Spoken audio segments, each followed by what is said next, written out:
nice introduction. Okay, I'm going to share my screen. Just a minute, Bruce is going to get you. No, she has to do it. Oh, Florence. Okay. Are you full screen? Can you see it full screen? Good? Yes. Okay, perfect. Thank you for having me today. Again, I really enjoyed last time when I presented to you in person. And this time is on Zoom, but why not? After all, it's a safer way to do it. Today, I'm going to talk about fruits and vegetables, how we grow them, and what are the medicinal properties, like a little bit the same way as I did with herbs, but more like with fruits and vegetables. But before I start this, I had a lot of people saying to me, oh, I cannot garden because I don't have a backyard, I don't have soil. But I want to show you that this is not a problem. One thing to understand is that any kind of plant doesn't need soil. What they need is water and nutrient. And when you understand this, there are several ways that you can grow a lot of plants and vegetables and herbs with a very limited amount of space. So I'm going to start by showing you a few possibilities, and then I will go through a list of fruits and vegetables I have selected for you today. So like I said, you can really grow everything anywhere. Have you ever seen a little weed just growing in a crack somewhere in concrete? And if it has water, it grows, it doesn't matter. People are becoming very creative in finding ways to grow fruits and vegetables directly into their homes. This is something that is very easy. You just need a wall. Let's say you have a balcony. Well, you can have all these little containers hanging, and in each one you can grow any kind of plant that you want, even a plant that would be really, really big. And I'm going to show you later on which one we can plant in there. So that's very easy, very easy to hang, very easy to water. And what they need is not much soil, but just making sure that you give them nutrients on a regular basis. This is another way. It's a kind of a pallet. Again, it is against a wall, and that can be done if you just have a little patio or just a balcony. On the right, someone went very creative by wanting to have herbs growing, and it's just a system that has been done with water bottles. Very simple. They have light, and believe it or not, inside the bottles, it is not soil. It is some kind of little nuggets, because the plants just get water and nutrients. This is another way, and I love this way. It's like the gardening bags. And why? Because you can plant whatever you want in the summertime, and then the plants die and you harvested your vegetables. Then you can just, empty the bag and fold them and just take them out of the storage next spring. So those are very easy to use. They are great because they retain moisture, and you can move them around and without any problem. Of course, some of them might be heavy, but the principle is really to help people have a better way of gardening when you don't have soil. This is a tomato plant in a pot, and it grows really nice. And actually, I think it looks pretty on the balcony. On the right is a lady who has some herbs, and she decided to just go with little pots. And I like the little display like this, just because it's much easier to water. You don't have water going everywhere in just one spot. So I think it's pretty as well. Another way of doing it is the pyramid garden. And this can be quite expensive, the right one, but they do the job because they are growing vertical. So that's good. And again, no matter the plant, you don't need much soil. So you can grow anything you want on this. Another thing to do as well is having this kind of pyramid tower on a rotating disc, and then you can rotate them to allow sun on the back of it. Left is just a planter that you can put anywhere in front of a window that doesn't take much space, and you can grow a lot of things in there. Hanging basket, and some people think that hanging basket are just, you know, for flowers, but not. You can grow anything you want on this kind of basket, and what is great is that you control the amount of feeding, how much nutrient you give to the plants. Look at the tomatoes on the left, they're pretty happy. Cucumbers on the right, people think that vines need to be running on the ground, but they don't.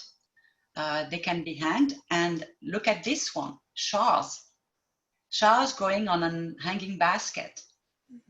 And they are huge. So it is possible to grow anything in a very small amount of space. On the right, this is something that is new. I've seen popping up for the last, I think, 2 years, which are great as well. Same thing, you just need to have a wall and you can hang them there. And I think it looks very pretty. The good thing is that it retains moisture really well. So that's good. That's great. On the left, so you see that here people grow different kinds of plants. On the right, it's the peas. And peas, we know that they make a lot of rhizome. I mean, they grow pretty big, but it doesn't really matter. They will hang. A plant always finds a way to stay healthy. If it's hanging and it's too heavy, the plant is going to work on making itself stronger to be able to bear the fruits or vegetables. So these are kind of good ideas that you can use in a small space. On the left, I like it because I think the lady went very creative and she has a very small space, but she was able to hang everything by just using wires. Wow. I think it's very interesting. On the right side is something that is new as well. I've seen it in restaurants. They start to do that with succulents. It's a pallet. So pallets usually are being discarded, but if you find one somewhere, keep it because it's so easy to grow fruits, vegetables, and even flowers on them. And one little trick that you can do with this kind of pallets or even like bags, let's say you want to grow lettuce. And it's kind of tricky when you do lettuce because if you plant like 20 lettuce, they're all going to be ready at the same time. And then you, all of a sudden on one day, you have 20 lettuce to eat. Otherwise, they're going to go germinate. That's a problem, isn't it? Because you don't have anything for 2 weeks and all of a sudden so many. Well, there is a trick to do. And if you have something like this, my suggestion would be to plant 2 lettuce per week. And then you go to the following week, you go to the second space on the pallet. And the following week to the second space. And every time you plant 2 or 3, depends on how many you eat per week. And that can give you a cycle of about 3 weeks. So every week you will have 3 salads. And when you arrive at the first one and you plant the seeds, when you are at the end of your amount of lettuce, then the first one is ready again. So you will never run out of any salad. So I think it's a very good thing to do. These are different. So that's a little bit more complicated. It's called a green stack. There are 4 levels and the amount of soil is minimum, but they are kind of towers and they can run, like you can turn them and they are on wheels. But look how much vegetable or herbs you can grow on them. They are just amazing. And again, if you water, like on this one, you just put water at the top. There is a container at the top, and then the water will drip into each container slowly, so your plants will be always hydrated. And you put the nutrients in the water, and then you're good. You're done. That's easy. So again, in a small amount of space, this is something very easy. I think these run on the internet for $117 for the 4 level. last time I checked. Mm. Another one that you might have heard of is the tower garden. Now the tower garden, literally, you don't have anything to do because they are pots, and here there is no soil involved whatsoever. Those are little pods that are sitting in the water, and the tower is electric. So the tower at the bottom has water, and every hour the pump goes on, and the water is being distributed to each plant. So every hour it gets water, so it doesn't need soil to keep it moist. It's just the roots, no soil, it's just a pod. But they grow amazingly. A friend of mine has 6 towers. So she has no backyard, but she has a patio and she has 6 towers. And so far, she hasn't been buying anything as far as vegetables in the market, just because she has way more than she needs to feed her family. And on the right, if you don't have any patio whatsoever at all or any balcony, then the tower garden on the right has light on it, and it mimics the sunlight, so you can grow anything you want indoors. So this is way more expensive. A tower garden, I think, all equipped would run, I think, about $800. But I know that they have a good, like you can buy it for $50 per month for like about until you run up to the $800. So it's something that is good to consider as well, because here really there is nothing to do except attaching the seeds to the tower. Hmm. Another way as well, and we're going to talk about this in a minute, are microgreens. So I don't know if you heard of it, but microgreens are wonderful because they don't require anything. They're just a little container that you can have in your kitchen. And microgreens are actually way more loaded with nutrients than regular vegetables. And I'm going to show you in a minute in one of those. Those are, I think, sweet peas. And the way you do it, that you grow like this, and then you cut whatever you need and you just put it in your plate. So I think this is very easy to do if you put it in front of a window or on a table outside in your patio balcony. Doesn't require much, a little bit of water every day. And you will have sprouts within 10 days, maybe 2 weeks, but you don't have to rush to eat them all at the same time. You can just, pick every day what you need. So that's another way of getting your own nutrients. Also, more organic thing, you don't need to buy all these little things that you have at Home Depot, the little containers that claim they're organic, they're made out of paper, they're this and that and that. You just need eggs. To grow your seeds, that's all you need. And you know what? The shell of the eggs is loaded with calcium, which means that all plants need calcium, which means that when you will be planting them, you don't need to remove the plant from the shell. What you do is like you just crush a little bit the shell in your hand, and then you plant it directly into the soil. And the plant is going to grow the roots through the shell, and is going to use the shell for calcium. So it's like a 2-in-1. So don't buy anything that, costs money, and it actually is kind of expensive, these little paper cups where you can grow your seeds. That's a very easy way to do it. Another way is just to use the egg boxes. And that's what I do mine. That's what I use myself, because they are cardboard paper. They retain moisture very well.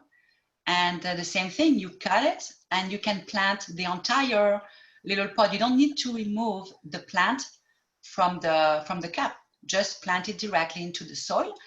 And because it's paper, the humidity is going to make it like crack, and the roots will go through. And it is well protected when you put it in the ground with heat, because the roots that are growing inside will always be protected because of the paper. against losing water.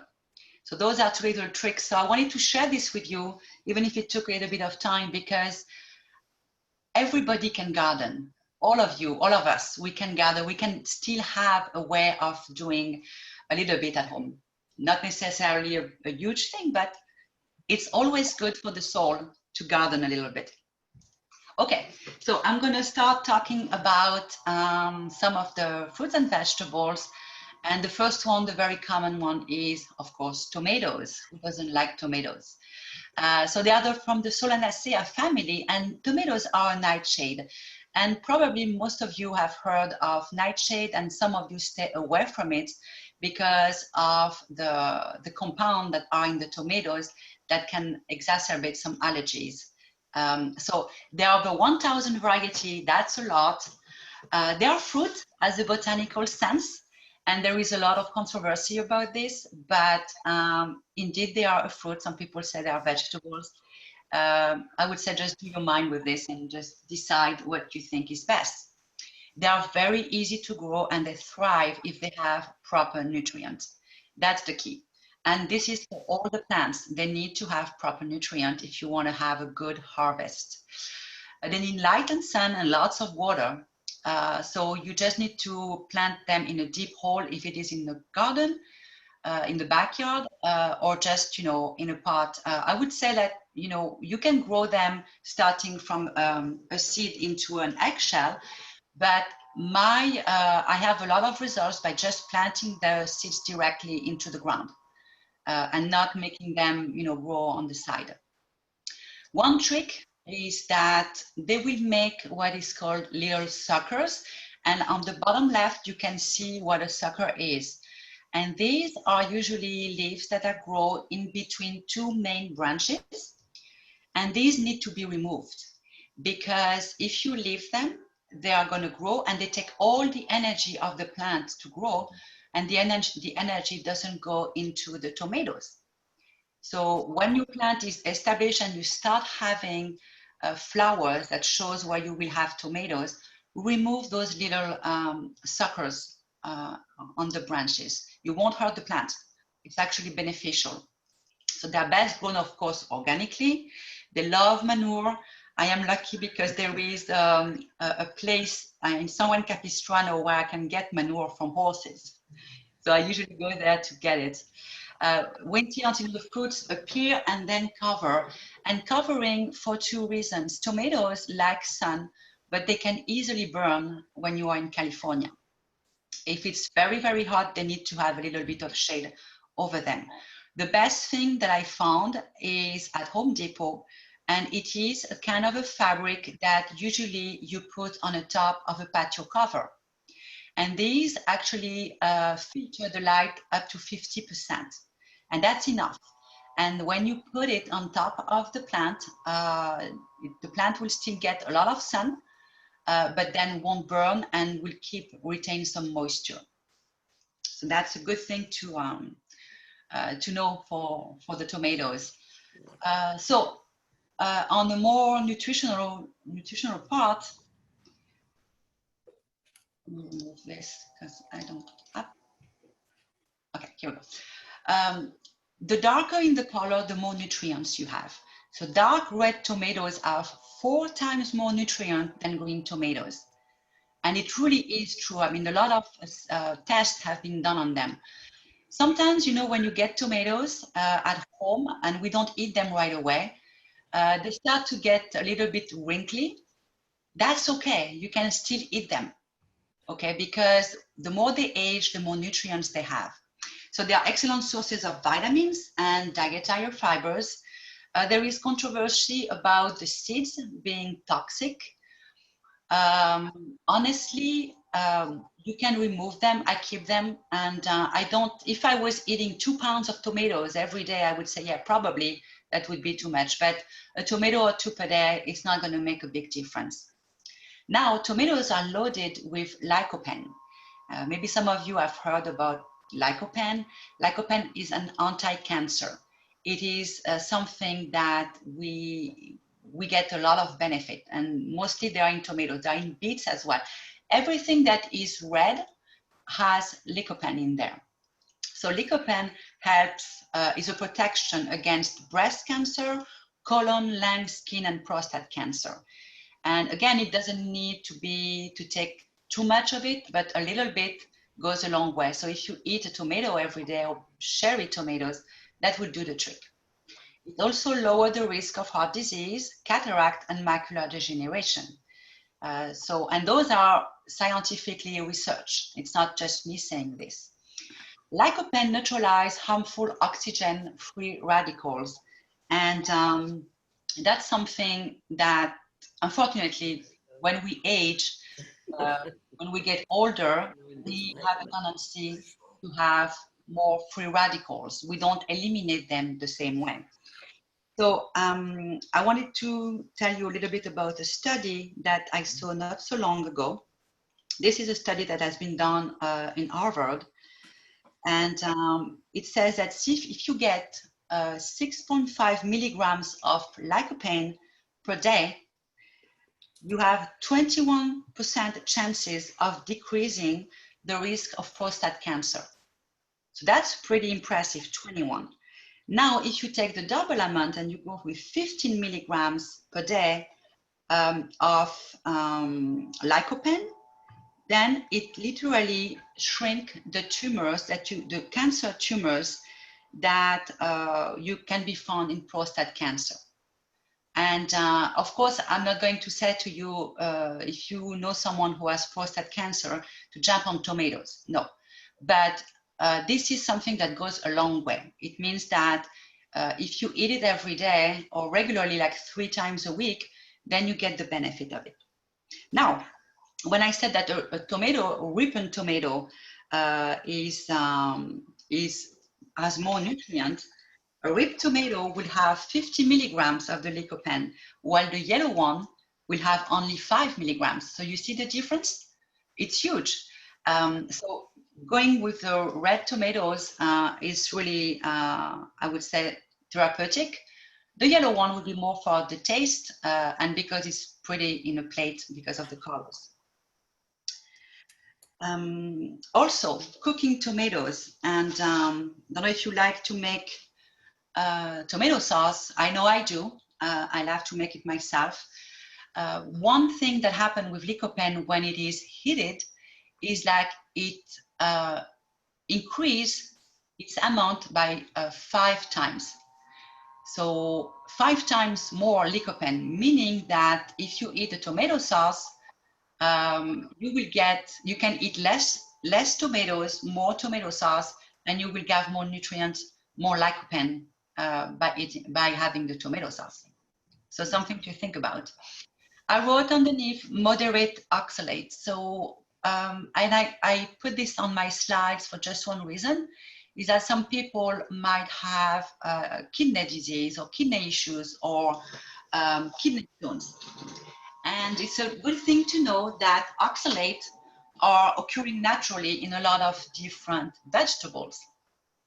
So tomatoes have moderate oxalate. And if you are someone who has kidney stones, probably you are on a specific diet already that says, well, you need to avoid the tomatoes and among other vegetables. But the thing is, you will need to eat a lot of tomatoes in order to have a buildup of oxalate. So even if you see somewhere that tomatoes are high in oxalate, you know, it's like with everything. It's like you need to eat a little bit. It's not like going crazy and only eating one type of vegetables. So a little bit of each goes a long way. I'm going to show you actually about the oxalates. So these are all the different, well, not all because 1,000, but some of the tomatoes that we know. The one that I grow myself, I grow the sweet grapes, I grow the Black Russian, and I also grow the heirloom tomatoes, which are between red and black. I don't think they are on this slide. That's my favorite. Okay, so just to know for calcium oxalate, first of all, I have again the screen. First of all, about 11% of men and 6% of women would have kidney stones. That's a very, very small amount, right? And that is one time in their lifetime. So it's not that much. And I wanted to point out that those are little crystals that forms. And usually when you have someone that has a very fragile kidneys, that's when unfortunately you get these kidney stones. So it's not, you don't need to remove everything from your diet, all these kind of vegetables and fruits, just because you are concerned about oxalate. Unless you have been diagnosed and your doctor said, no, don't eat those vegetables, it's pretty safe. Besides, oxalate occurs naturally in the body. We do have it. It's part of who we are. It's just when it goes a little bit higher. So I just wanted to point this out when you see at the bottom of the slide that I mentioned oxalate. The next one is artichoke. I don't know if any of you has grown artichokes, but actually they are fun. I like them. First of all, they are big and they look very pretty, even in a pot or in the backyard, even at the entrance of the house. I think they are really nice. So it is a non-open flower from the thistle family. And we never see the flower open, correct? I'm going to just show real quick. This is how it looks when it's open. Isn't that pretty? Oh. Well, we usually eat them. We cut them and we eat them. Those are very high in sulfur. They are sulfur-rich vegetables. I like them because they are just amazing. So they can grow between 4 and 5 feet tall, which is pretty big. But again, you can definitely grow it in a pot. As long as it gets the nutrients, it will grow. They make really large flower top. The difference is that you will have the big one on the top, smaller one on the side, and the baby artichoke at the bottom. And the baby artichoke, they are very tiny and they look like maybe an apple, maybe like half an apple, but you can eat the whole thing. They are really, really good and tender. The plant needs 110 to 150 days to reach maturity before you can harvest the flowers. It's up to you. If you want to eat the flowers, just cut them before they bloom. If it blooms, then it's too late to be eaten. Once the harvest is over, you can cut the plant back and then it will come back. I have artichokes in my backyard.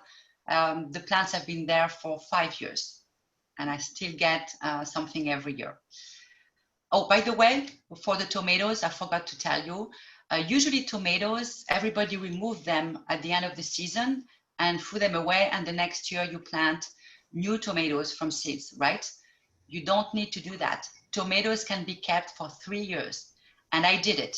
I wanted to try, and I planted first year, I got a lot of harvest, and then they go kind of dormant, which means that there is no activity. The leaves are there, it's like they don't do anything. They don't grow, they don't die, they just stand there. So cut them just to keep the main branch, and then at springtime, put back some nutrients, and then they will come back. And you will actually get even more tomatoes the second year.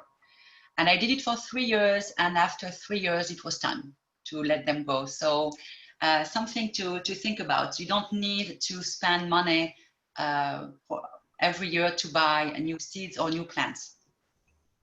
So happy plants will produce 40 to 50 flowers of artichokes. That's a lot for one plant. And they can be grown in large 15-gallon pot, even smaller. The only thing that would happen is like if you use a small container, then the plant will have smaller flowers. But that's pretty much it. You will still have artichokes. They are big, no question of that. But it's worth growing them. Need rich soil with nitrogen, phosphorus, and potassium. And very easy. The good thing about artichokes is that you won't get any bugs on them. They are too hard for them to eat. So that's, I don't know, that's pretty a good source of a lot of vitamins and minerals, and bug-free.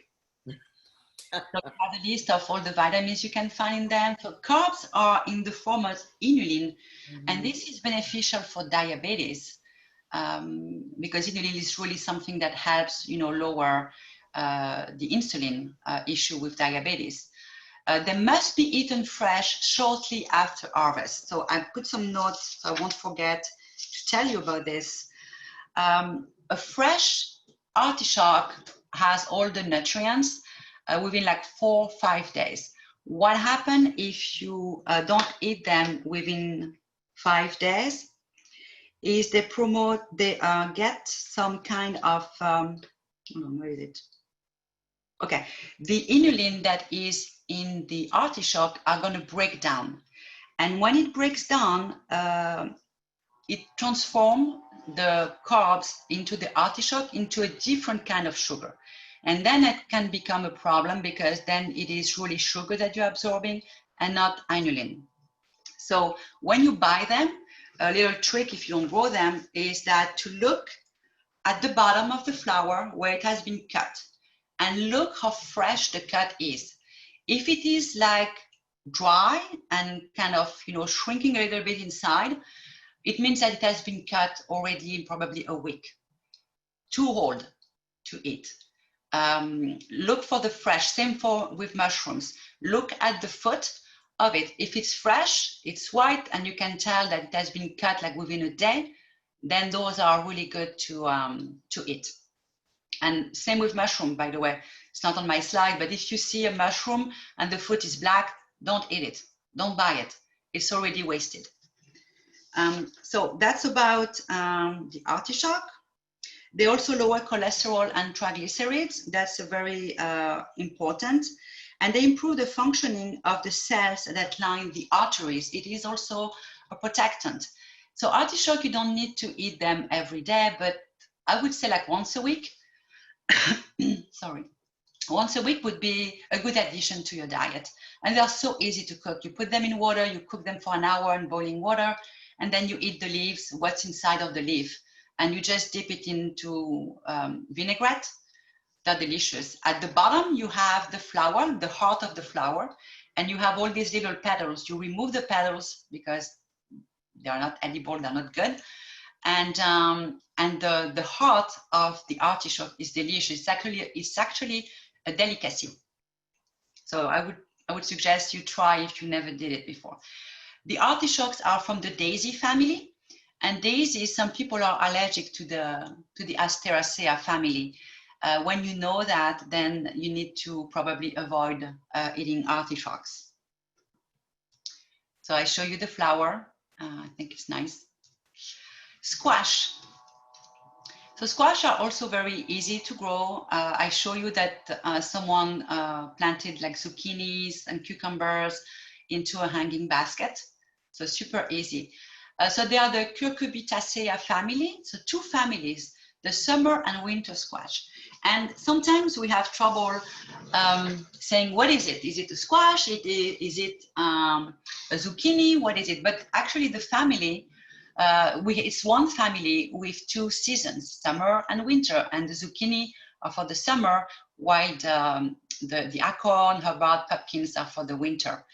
And they have a little bit, they are a little bit different in nutrition. So they grow like a vine or a bush, and they require full sun. But again, in California, just be careful.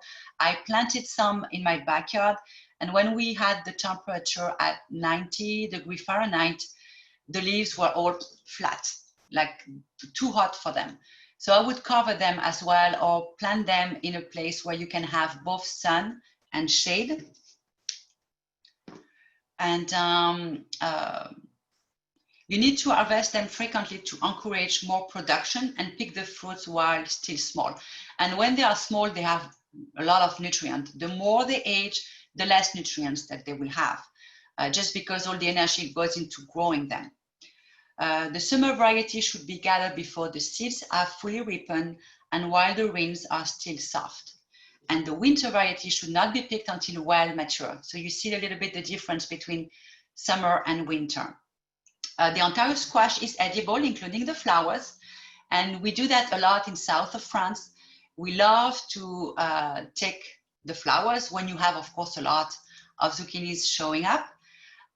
You can literally just fry them or dip them in some kind of mixture, kind of dough, and make it all together and fry them. They are really good. excellent source of carotene, fair amount of potassium and vitamin C, and they are protective against many cancer. And those are so easy to cook. They are low to high in oxalate. It really depends on which one it is.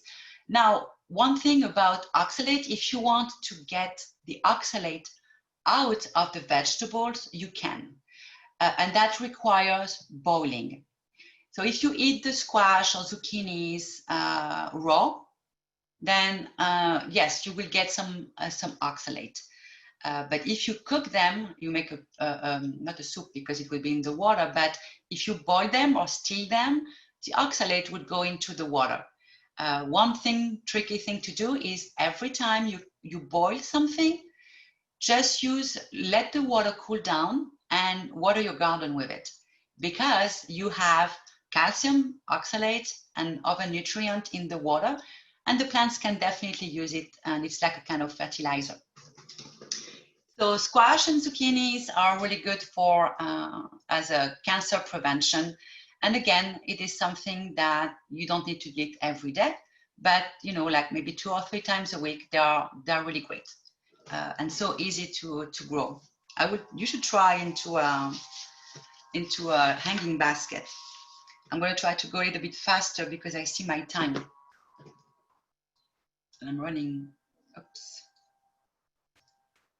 These are different families of zucchinis. All of them are really good. You can even stuff them. The bottom right and bottom left are nice stuffed with other vegetables and ground meat. Really good. Sweet potatoes. And I wanted to put the sweet potato because people say, oh, you need a large backyard to grow them. Not true. You just need a gallon or 5-gallon pot to grow them. And actually, it is even better to grow them in a pot because you can control where they are. You don't need to look everywhere in your backyard to get them. So they are not from the potato family. They are from the morning glory family, and they are not yams. And there is a big difference. And I see people at Thanksgiving putting yams on the table, and I usually say to them, but those are not yams. Yes, they are. No, they're not. This is the difference. So which is which? Yams, they are white inside, while the sweet potatoes are the orange one. And this is the difference. And it's totally okay because sweet potatoes have a lot of good nutrients. So the darker the variety, the sweeter the taste is because it has a concentration of carotenes. So going with the orange one are better. Grow from a mature potato growing shoot. Easy. You buy some, organic of course, and then you leave it in the sun, and all of a sudden you're going to see a little shoot coming out, and just plant the potato into 5-gallon, and here it is. It's going to grow, and then within 90 to 170 days, you will have your own harvest of sweet potatoes.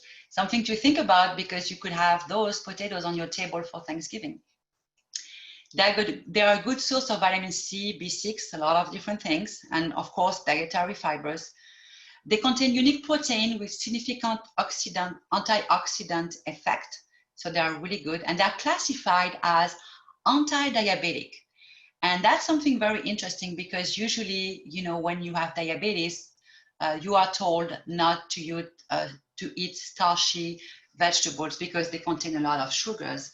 But the sweet potato actually is the reverse. It stabilizes the blood sugar levels and improves the response to the hormone insulin.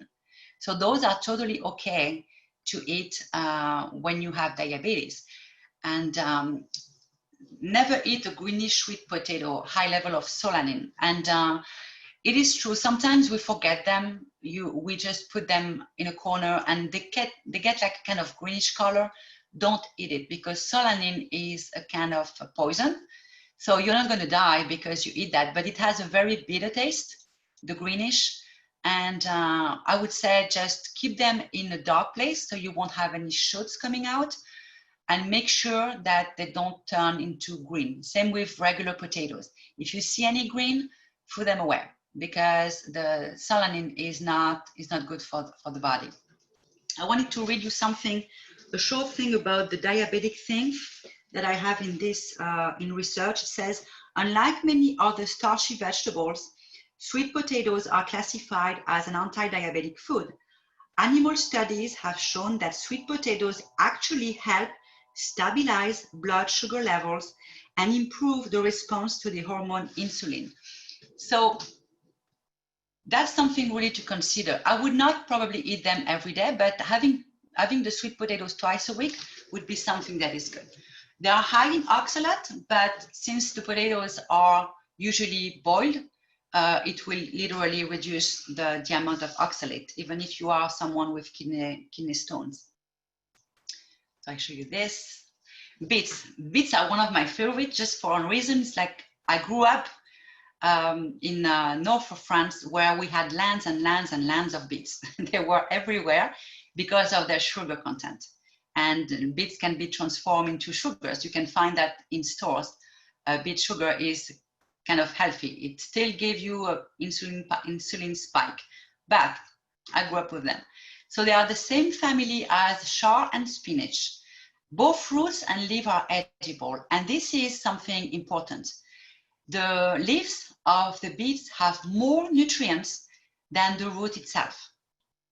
And usually when we buy them in a store fresh, we discard the leaves. We just throw them away and we just boil the root and that's it. Well, you know, you can use them in salad, you can cook with them. Of course, they don't have the texture and the sweetness of the lettuce, but they have way more nutrient than anything else.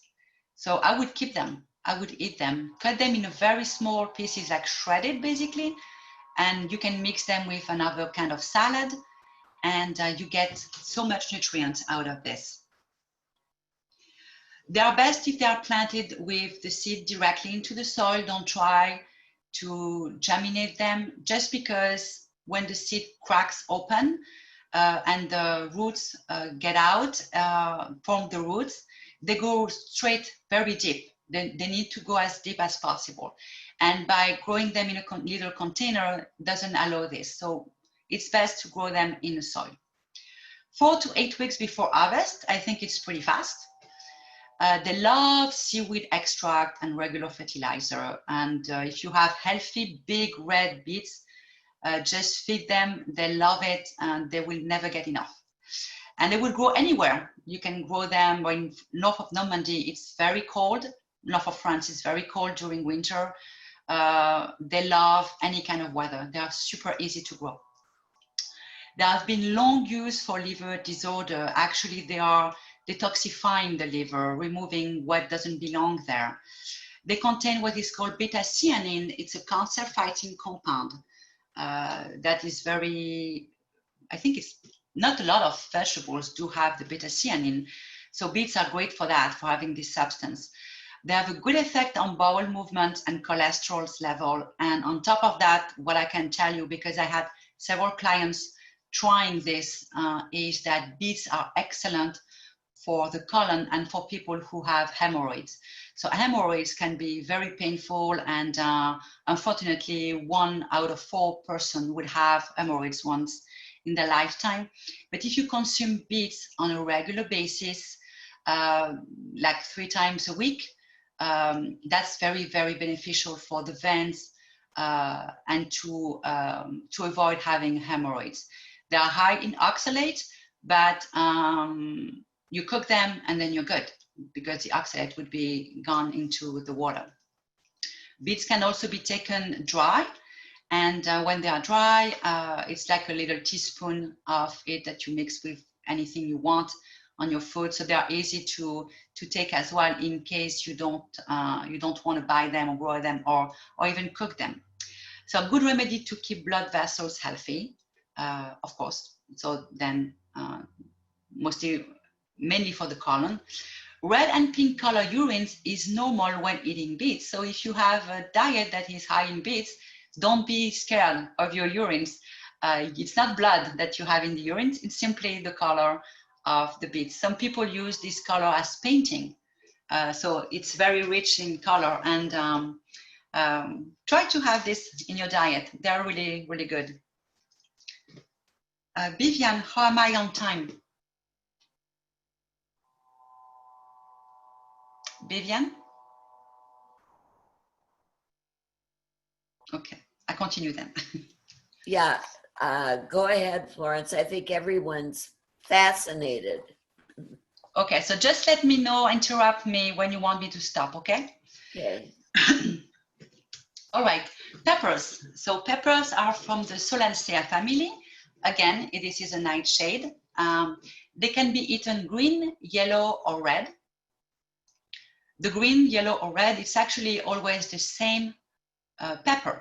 It's just different stages. So the green is the fruit is at maturity, and then it goes into yellow, and red is fully ripe. So I would, you do the way you want, but you can eat the green one if you want, but the red one are the one who have the most nutrients. And of course they are sweet. The spices, pimento and paprika, come from the red peppers. And the way it is that you let them rip as much as possible when they are very dark red, then you cut them and dehydrate them. So if you have, you can do it in the oven, but myself, I found out that if you slice them very thin and you put them in the sun in the afternoon, in the evening you will have them dry. It goes pretty fast. Then you just ground it. And when it's ground, here we go, you have your paprika or your pimento. You can do this, I'm going to show you the next slide. You can do this with of course, the regular peppers, but you can do this as well with any kind of other peppers and piments, and have then a seasoning, then it becomes a spice. All of them can be done like this, and you get your own seasoning, basically. Paprika are really good with eggs. They give a nice flavor when with boiled eggs, paprika and a little bit of mayonnaise. That's delicious. Seeds need warmth to germinate, and it's not tricky at all, but I try to grow peppers during winter. I planted some seeds that I found, and I tried, and nothing. They were not ready. So warmth is very, very important. They are heat sensitive. So the same thing as tomatoes, when I told you earlier, I would cover them if we get into 90 Fahrenheit. That's way too much for them, especially in the afternoon. They need to be well drained. And one thing is like, do not disturb the roots. They are very, very picky. They would grow, and all of a sudden you want to put some fertilizer, and then you go, dig into the ground to put the fertilizer, release fertilizer there. And then all of a sudden the plant looks like something is wrong with it. That's because you disturb the roots. They don't like it. They are very picky with this. So for peppers, I would definitely go with a fertilizer that would be liquid, or you need to put the fertilizer when the plant is still a baby. That would be much better. 70 to 90 days until you get the fruits. So one of the most nutrient-dense available food, peppers, and I listed some of them, even contain lycopene, which usually we find it in tomatoes, but this is a load of nutrients. Good source of phytochemicals like glucurogenic acid, coumarin acid, and zeaxanthin. So I wanted to tell you something about the coumarin. I put a note so I won't forget. No, it's on another thing, sorry. Coumarin is a very good compound against cancer. So this is good to have on a regular basis. If you look at this, if you have one day tomatoes, another day you have peppers, another day you have beets, another day you have the zucchinis, do you see all the nutrients that you get and the different phytochemicals that you have through these foods? It's really like as good as taking a supplement. So it exerts a protective effect against cataract, and mostly because of the chlorogenic acid and the coumarin acid, those two, and also because it has some carotene in there. Prevent blood clot formation, definitely. help reduce cholesterol level, but not as strong as chili peppers. And the chili peppers with the coumarin inside is more concentrated. You will have probably a better effect for cholesterol with something that is more spicy. Chili peppers are my go-to for someone who has depression. It's hard to explain how it works, but getting chili peppers of a specific amount every day, even if it is into capsules, shows to reduce dramatically the symptoms of depression within 2 weeks. It's just something amazing. Need to be careful though if you take it with Zoloft or medications, because it can interact. But if you feel like down and anxiety and stress, I would go for like 2 weeks, 3 weeks of spices, of chili peppers. That's going to really boost your, it's going to boost you and your mind. It's really good. Actually, I think it's Zoloft that comes from the chili peppers. It has been, of course, replicated into a lab, but it comes from there. So top vegetables containing pesticides residue. So if you buy them, first make sure that you buy them organic, because they are well spread, because bugs like it. And unfortunately, when you find them in stores, they are very, very heavy in pesticides, and same as tomatoes. So make sure that they are organic and wash them really carefully. You can find some kind of wax, and usually it's beeswax on it, and beeswax are okay. It makes it really shiny, you can feel it. If you wash your peppers into water, I would say like warm water with just a little bit of soap in there, like, you know, the kitchen soap, and you just brush them in warm water, you remove like almost all the wax in there. So very, very easy to clean as long as they are organic. Low to moderate oxalate, and while usually people don't eat a whole pepper, you put like a quarter of it maybe into your salad on your plate. So I would not be too concerned about oxalates in peppers. One thing that I like to do, that's something we used to do in south of France. I tell you real quick. I take maybe like 10 peppers, the red one. I cut them in 4 pieces. I remove the seeds inside, and I lay them on a baking sheet, all like next to each other. And I cover them with olive oil and a little bit of salt. And then I put them in the oven, 350 Fahrenheit. And I cook them probably 45 minutes. As soon as I see the skin on the top becoming black, then I take them out. Okay. I wait until they warm up a little bit. Become warm, like cool down a little bit, but enough for me to be able to touch them. As soon as I can touch them and they are still hot, I peel the skin off. Then you have your peppers that have been cooked, and then you put on them like olive oil, salt, pepper, paprika if you want, and anchovies and capers. You cover them with anchovies and capers. This is literally a meal. It is so good. And if you have some grain crackers and things, honestly, it's the best. You can have like a whole appetizer if you have friends coming over, and just having a tray of this, that's your evening. Something to remember. Okay, so this I show it to you. I'm going to broccoli. So cabbage, cruciferous family, they are well known. We all know broccolis are loaded with nutrients, and but not a lot of people grow them because they think it's difficult. Well, from seed, they are ready to harvest between 100 and 150 days. In fact, one time I planted them and I saw them growing, and I thought, oh, I have time, you know, and it's kind of away from where I can see it from my window. And I didn't realize that they were already, the flowers were already out. So I forgot them and they went into bloom. And when they open, you have those yellow flowers. And even if they bloom and you have the yellow flowers, you can eat them. It's not a problem. So just something to remember in case you miss them and you have blooms, just go for it. Choose a location with full sun. For they do need to have water. Make sure that you keep them well hydrated. basically no bugs on them because the leaves are too hard for the bugs to eat. So they are very easy to grow. A good fertilizer.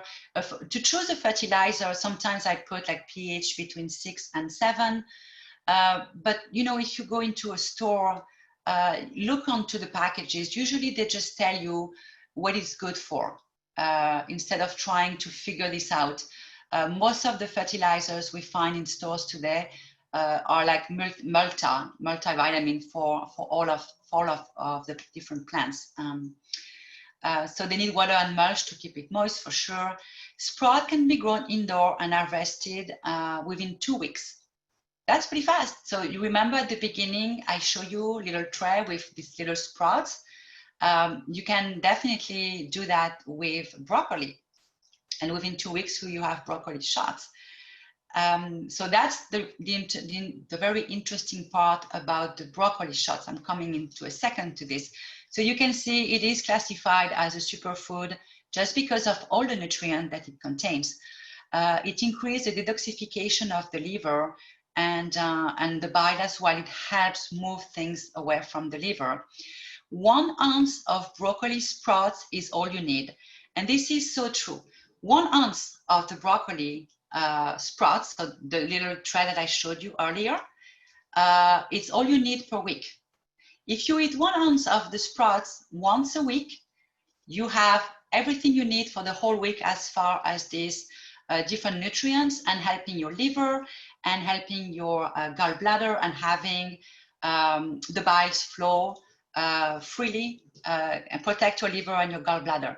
It's not much, and the reason is that just these little sprouts are so concentrated into all these nutrients and phytochemicals that it would take you like eating basically broccoli every day to get the same amount of nutrient.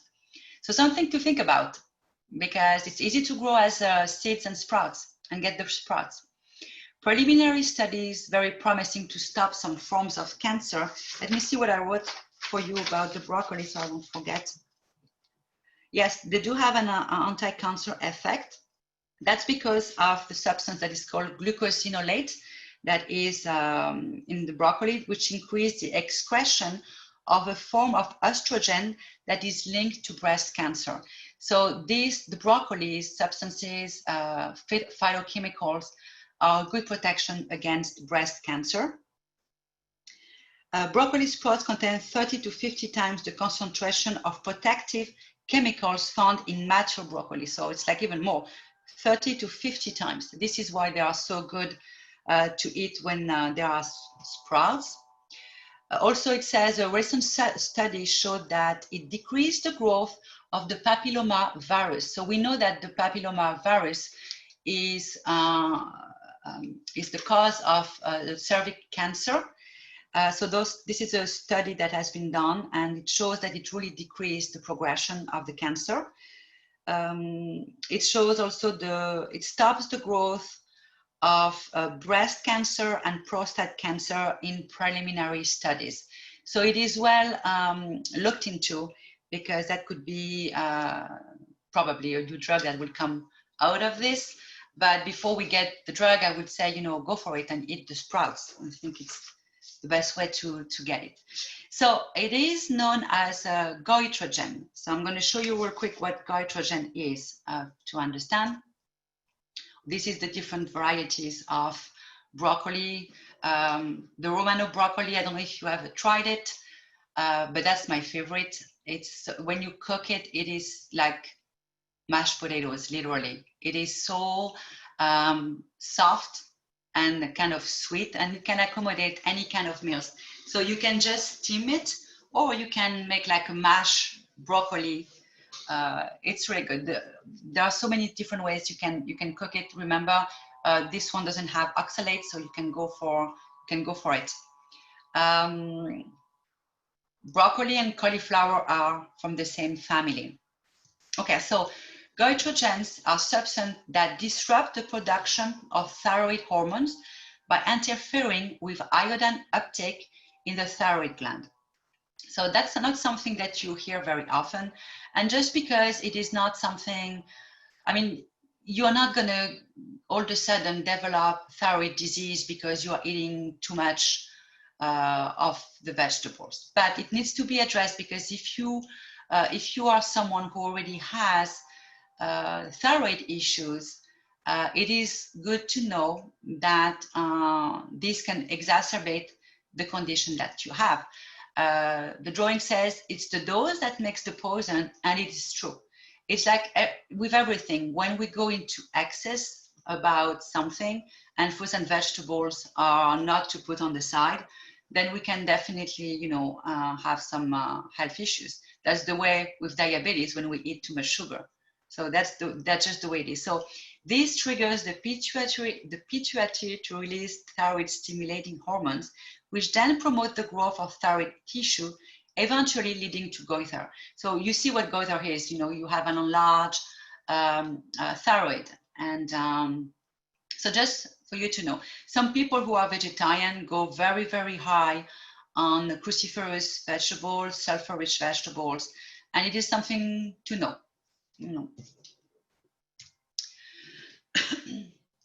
Brussels sprouts, that's another one of my favorite as well. I think I have 3 more slides for you to know, Vivian.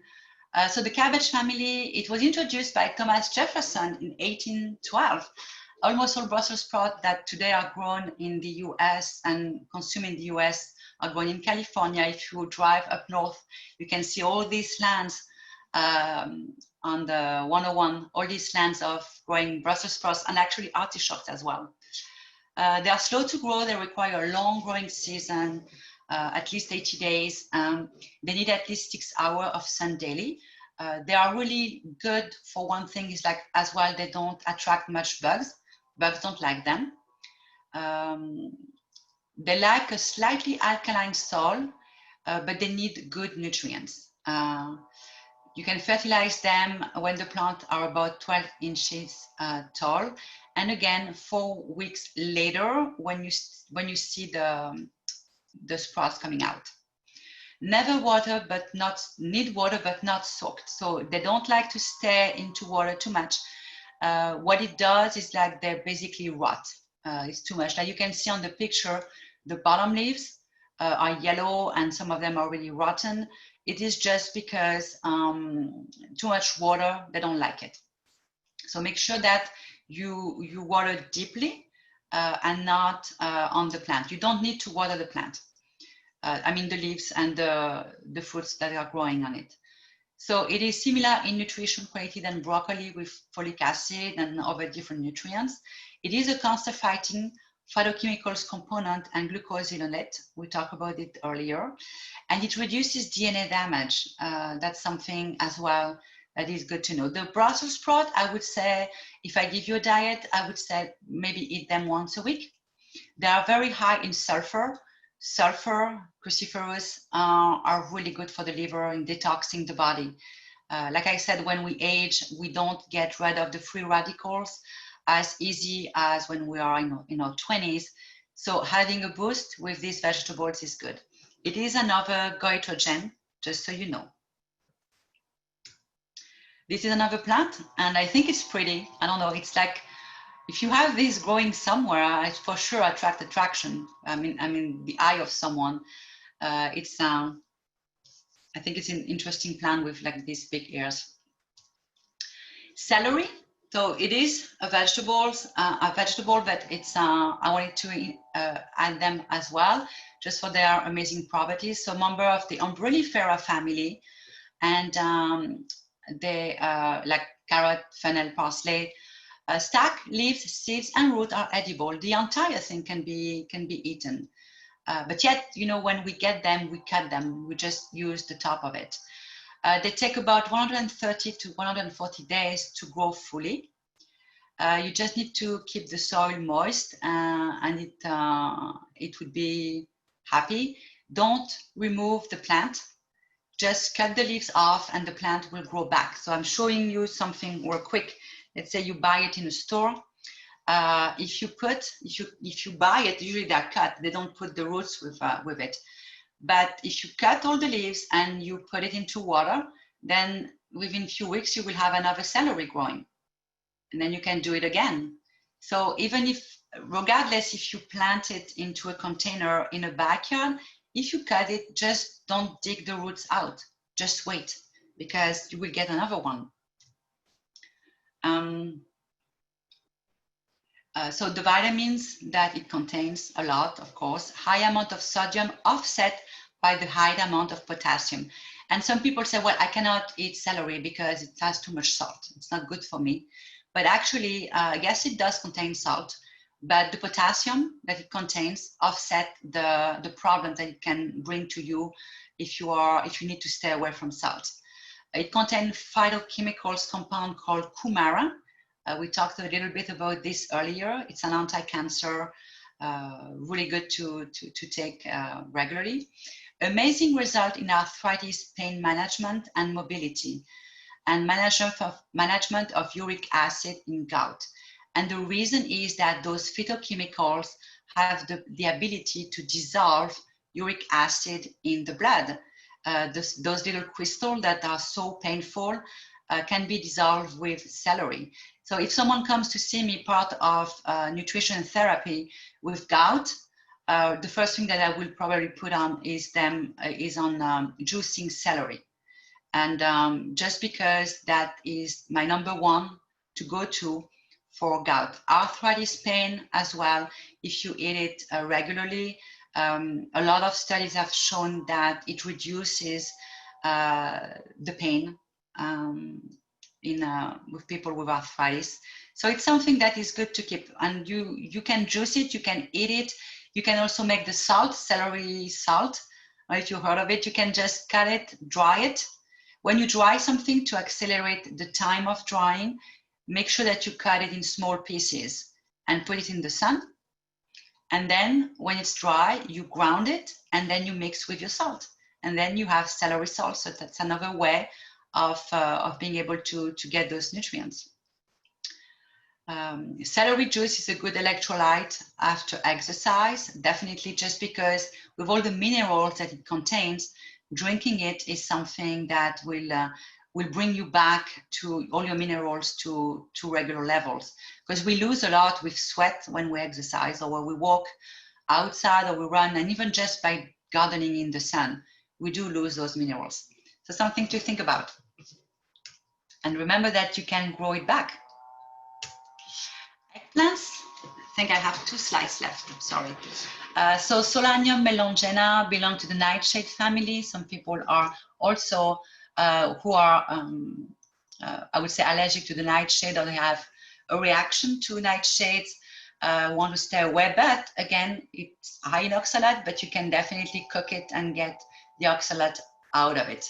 They grow like a tomato by hanging on the vine. And this is a plant that grows really big, but this is a plant that you can put in a hanging basket as well. It doesn't matter.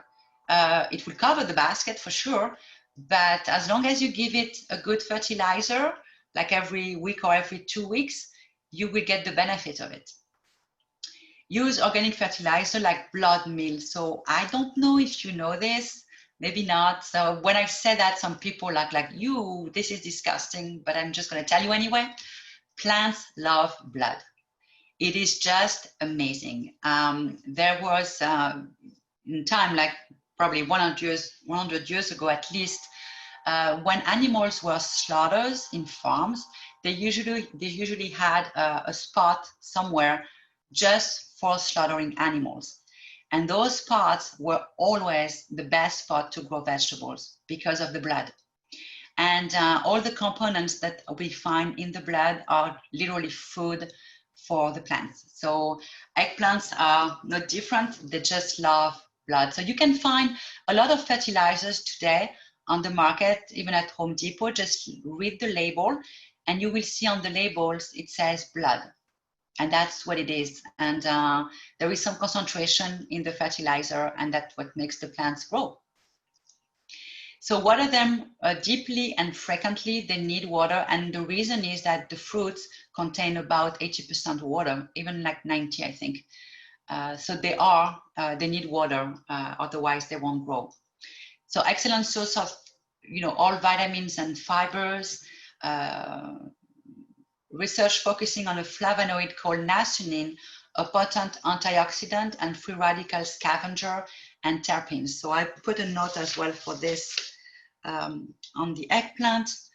The nasonin, so it helps move excess iron out of the body. So when we age, we know that the body doesn't, the body is slower, and we are slower in moving and all of that, but so are our internal organs.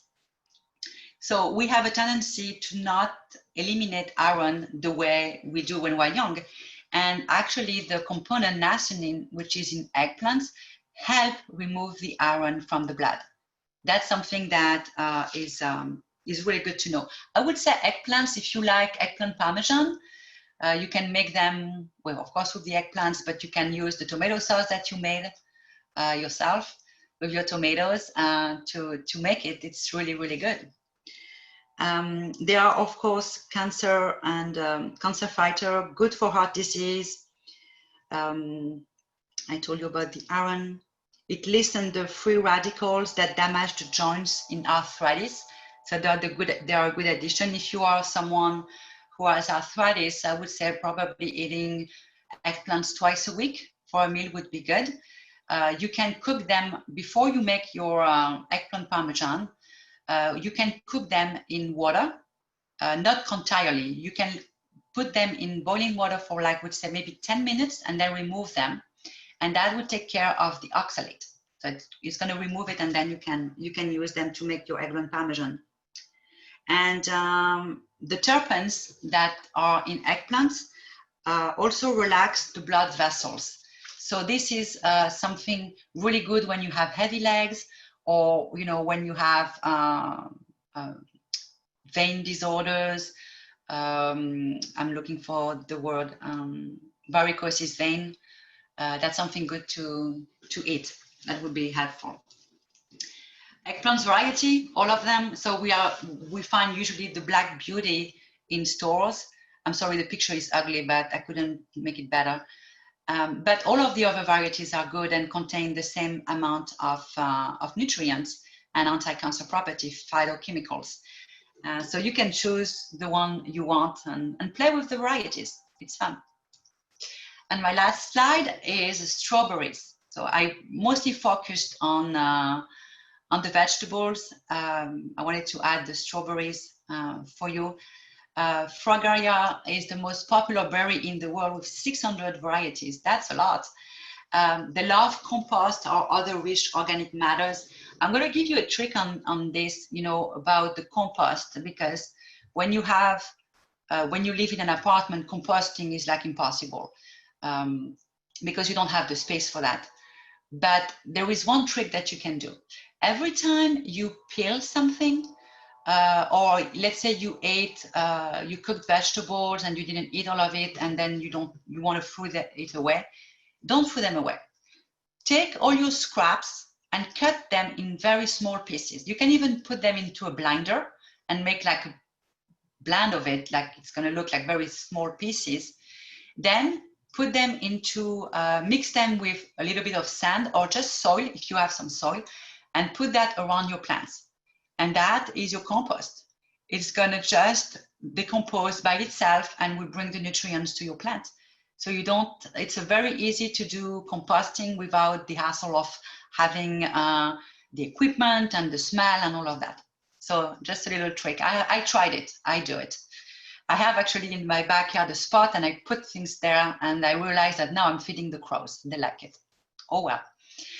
They produce runners that are best cut off. So the runners, if it is like into a hanging basket, you're fine. If it is on the ground, then they will produce those little rhizomes because they make babies everywhere. 5 years ago, I planted 2 strawberries on the side of my house, and I left them. And today it's covered. And like I'm having a carpet of strawberries. So they really do that. They grow with rhizomes. So cut them and keep maximum 3 of the rhizome. So then you will have the fruits, because all the energy doesn't go into the rhizomes. A slightly acidic soil, 5.5 to 6.8. But with the soils that we get today, usually they are just fine. If you see that they are not thriving and they don't look good, it's probably because your soil is too alkaline. So you might want to balance it with a little bit of acid. Carefully not to bury the crown. So I'm going to show you the next slide right now. Okay, so this is the crown. If you look at the line in the middle, it says just right. This is the part, the aerial part of the plant that needs to be aerial, but make sure that it's not covered by any soil or nuggets for the fact, because then the plant cannot grow. They are very, very picky with that. So if you have them into a hanging basket, then you don't have the problem. That's really good. But if they are in the soil, that is a problem. Especially also because the water is going to stagnate there, and you can have mold, fungus growing. It's not good. So they are, keep the soil moist and leaves dry, definitely, and good aeration, because you can get some mold and other kind of disease. I should, maybe someday I will tell Vivian, next year I might be able to actually do a presentation on how to take care of molds and fungus and bugs naturally, because there are so many different kind of things that you can do to keep them away. That would probably go for an hour. Okay, so good on the, yes, you need to protect them as well from the heat and drought. Make sure that they are well watered. They have a lot of different kinds of nutrient, vitamin, all of this, so they are really good to eat. These, I would say, on a daily basis, you can have a few. That's really good with the yogurt. A good protector against inflammation, cancer, and heart disease.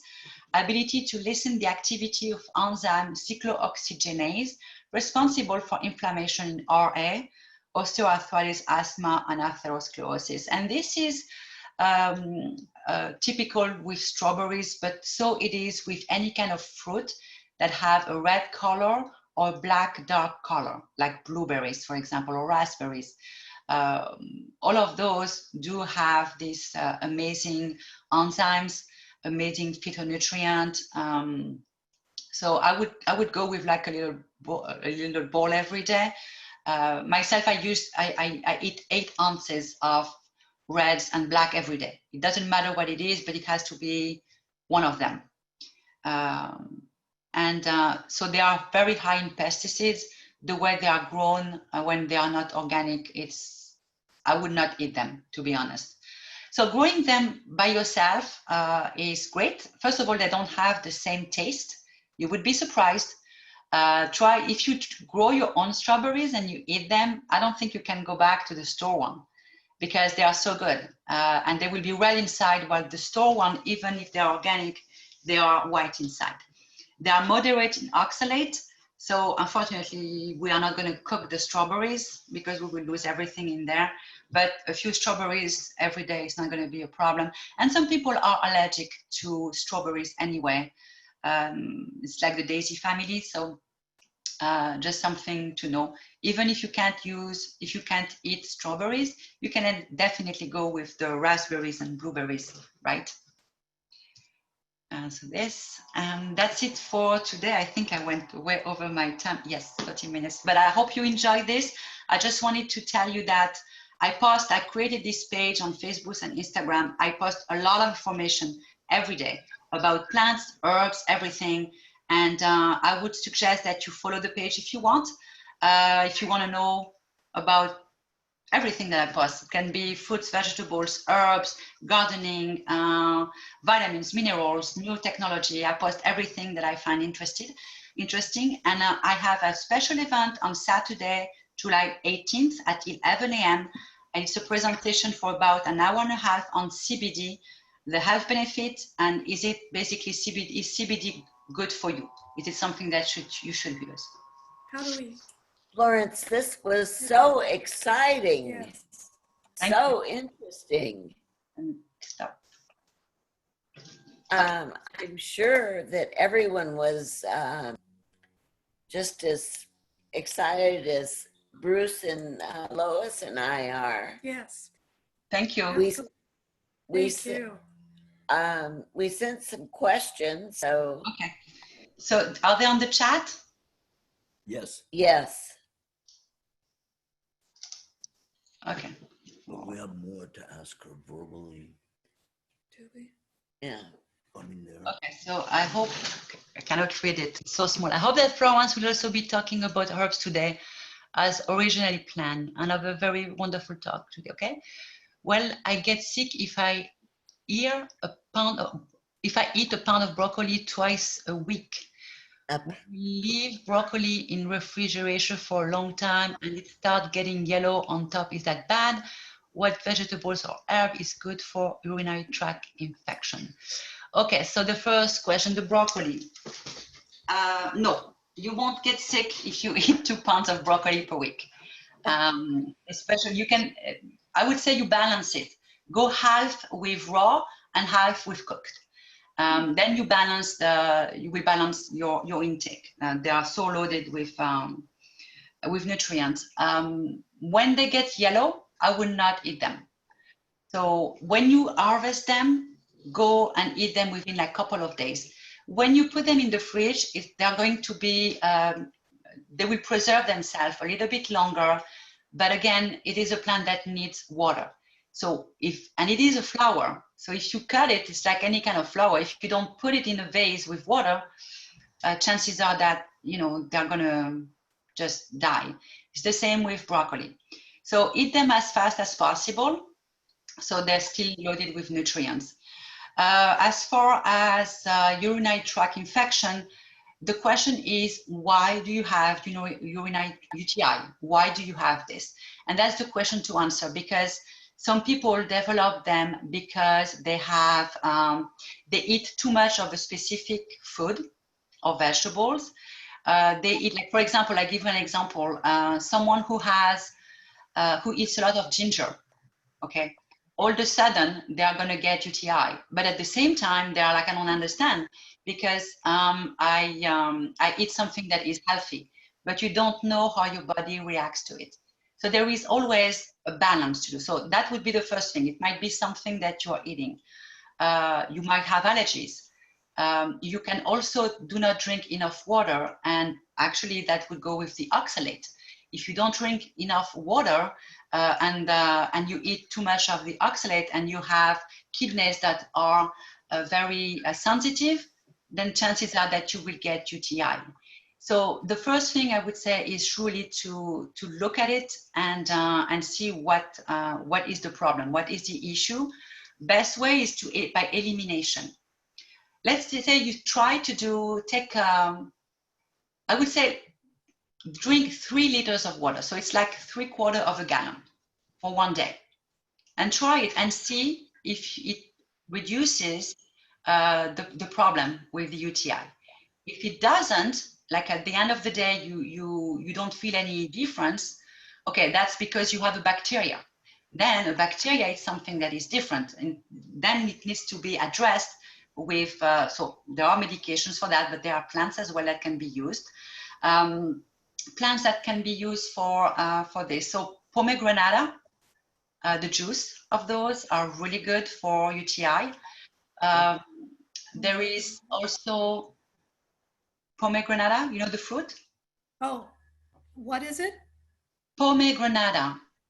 Granada, not granola. No. This round, big red fruit that has...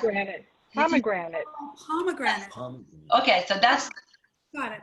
Okay. Pomegranate, that's what it is. That's my accent. Sorry. Okay. It's beautiful. So these help with the lining of and avoiding having bacteria sticking into it. Another thing that you can take as well is some plants like lemon balm is good, like tea. Lemon balm tea would be very helpful as well.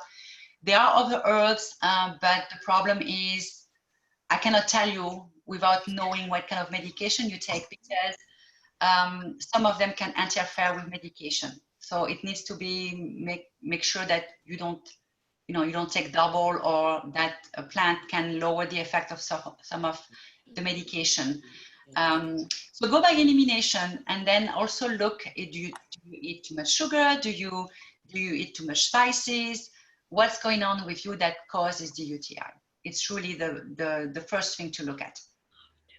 And then you can send me a text message and let me know. I'm always happy to answer.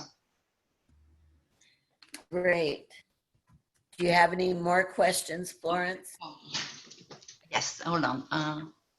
I have everything you mentioned in my Laguna wood garden, except I have bitter melon for diabetes instead of artichoke. Is one better than the other? Yes, I would prefer artichoke. Bitter melon, bitter melon for me are for cold and flu. And was it with you? No, I did a presentation not so long ago, and I was talking about bitter melon, and I did the experience by myself. Bitter melon, when it's cooked and made as a soup, it's cooked with like other vegetables. I have a recipe for this if you want it. What happens is that when you drink the soup, it completely stops the symptoms of cold and flu for 2 hours. And instead of taking anything else, you drink a cup every 2 hours, and it makes you go along the day. You actually have energy. The sneezing stops, the coughing stops for 2 hours.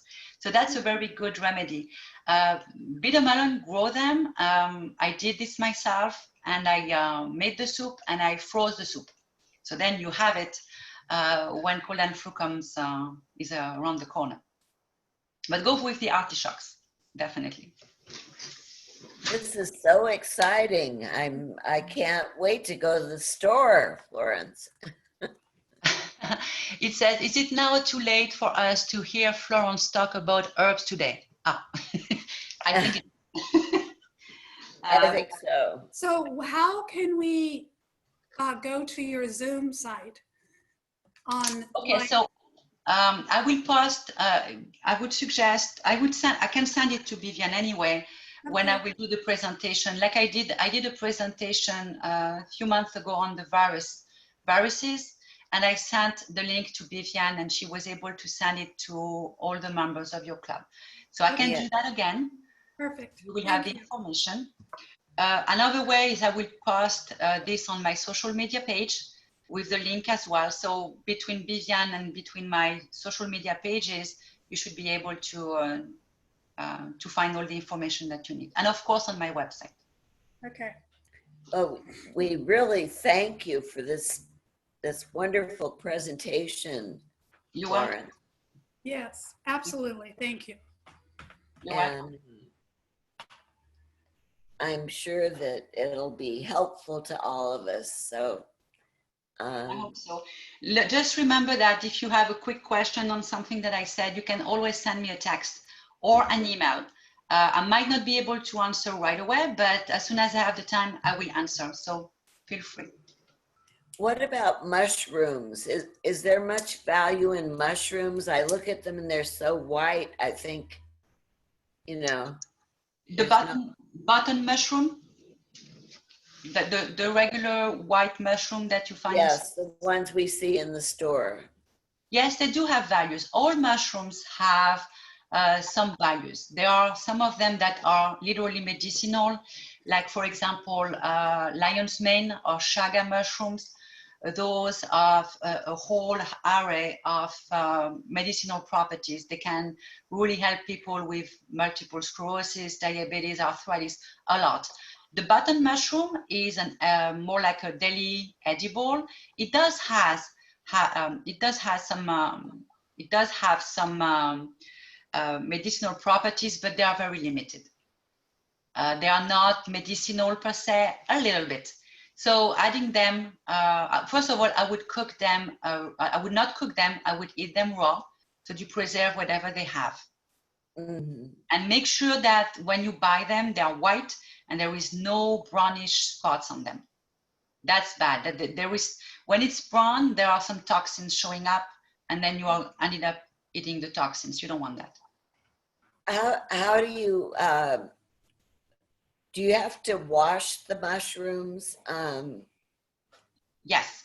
So one thing that I do myself is that I never ever eat the foot of the mushroom. Never. When I get them, I put them into water and just, soak them like just a minute because they absorb the moisture. I cut off the foot. I always remove it because when you cut the mushroom, when it's growing into the soil and you cut the mushroom, it's a trauma to the mushroom. You have bacteria getting into the foot, but the bacteria would not affect the top of the mushroom. So I do that. I cut the foot off. I look inside the mushroom. The inside should be white. If it's like brownish, it means that already the bacteria have been there. But usually you know that because they already have some brown outside. And I peel the mushroom. I remove the top, the skin of the top. Then I really have only, I would say, the flesh of it and all the nutrients, and I eliminate any kind of toxins that can be there. Well, Okay. thank you so much. We could go on and on and on with questions, but this has really been wonderful, Florence. Thank you so much. No, thank you for having me. I appreciate it. Thank you. Thank you. Take care. Thank you. Garden Club members, we'll see you in September, but you'll get communication from us, and we look forward to seeing you in September. Yes. Yes, we do. Take care. Bye-bye. Bye.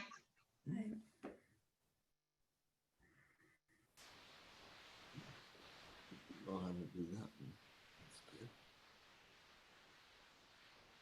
Yeah, there were a lot of people down there. We didn't see. I mean, I can quit the whole meeting, but Yeah.